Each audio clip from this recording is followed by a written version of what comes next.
بسم اللہ الرحمن الرحیم۔ ایک دن مدینہ میں آپ صلی اللہ علیہ وسلم بازار سے گزر رہے تھے کہ غلہ بیچنے والے دکاندار کے پاس رک گئے اور گندم کے ڈھیر کے اندر ہاتھ ڈالا تو نمی محسوس ہوئی۔ آپ صلی اللہ علیہ وسلم نے پوچھا تو دکاندار نے کہا کہ گندم بارش سے بھیگ گئی تھی۔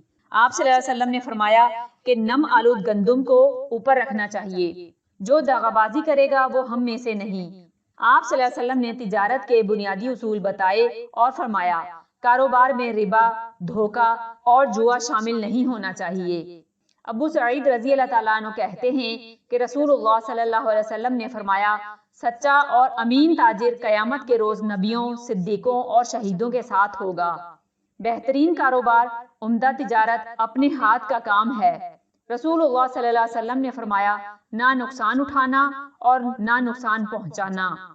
حضرت جابر رضی اللہ تعالیٰ عنہ کہتے ہیں کہ رسول اللہ صلی اللہ علیہ وسلم نے سود لینے، سود دینے، سود کی دستاویزات لکھنے اور گواہوں پر لعنت بھیجی اور کہا یہ سب برابر ہیں۔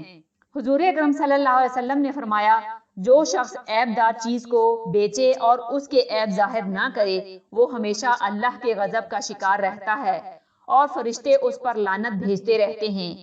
حضرت عمر رضی اللہ تعالیٰ عنہ سے روایت ہے کہ نبی کریم صلی اللہ علیہ وسلم نے فرمایا تاجر کو خدا کی طرف سے رزق دیا جاتا ہے اور غلہ کو گرانی کی غرض سے روکنے والا یعنی ذخیرہ اندوزی کرنے والا ملعون ہے۔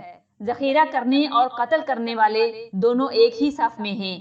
اگر کوئی شخص مسلمانوں پر عام بھاؤ کو گراں کرنے کی کوشش کرتا ہے تو اللہ تعالیٰ پر یہ حق ہو جاتا ہے کہ بروز حشر اسے جہنم کے سب سے برے طبقے میں عذاب کے لیے ڈال دے۔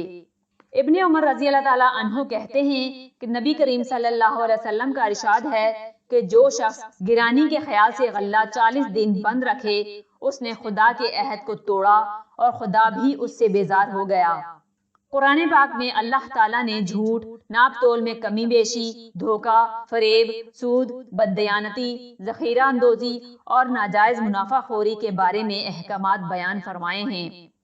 ترجمہ: پیمانہ پورا بھرا کرو اور نقصان نہ کیا کرو اور ترازو سیدھی رکھ کر تولا کرو اور لوگوں کو ان کی چیزیں کم نہ دیا کرو اور ملک میں فساد نہ کرتے پھرو۔ تو تم ناپ اور تول پوری کیا کرو اور لوگوں کو چیزیں کم نہ دیا کرو۔ جب نماز پوری ہو جائے تو زمین میں پھیل جاؤ اور اللہ کے فضل و رزق کو تلاش کرو۔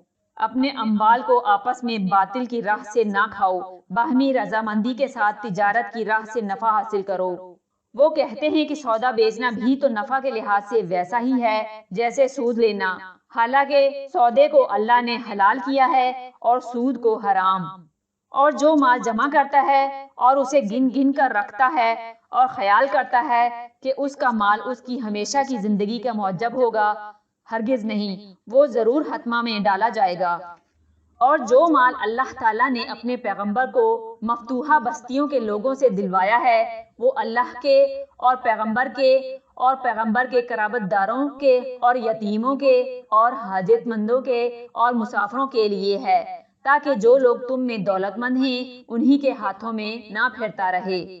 ابو ہریرہ رضی اللہ تعالیٰ عنہ سے روایت ہے کہ رسول اللہ صلی اللہ علیہ وسلم نے فرمایا ایک دور آئے گا جب لوگ حلال و حرام یعنی قانونی و غیر قانونی میں کوئی تمیز نہیں رکھیں گے۔ رشوت لینے اور دینے والے پر اللہ کی لعنت ہو۔ جس شخص نے ملاوٹ کی، دھوکہ دیا، وہ ہم میں سے نہیں۔ حضور اکرم صلی اللہ علیہ وسلم ذاتی اجارہ داروں کے خلاف تھے۔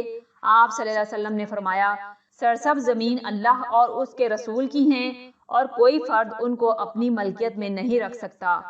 عبیس بن حمال بیان کرتے ہیں کہ رسول اللہ صلی اللہ علیہ وسلم نے ان سے نمک کی کان اس وقت واپس لے لی جب آپ صلی اللہ علیہ وسلم کو احساس ہوا کہ نمک کی کان سب مسلمانوں کے مفاد میں ہے۔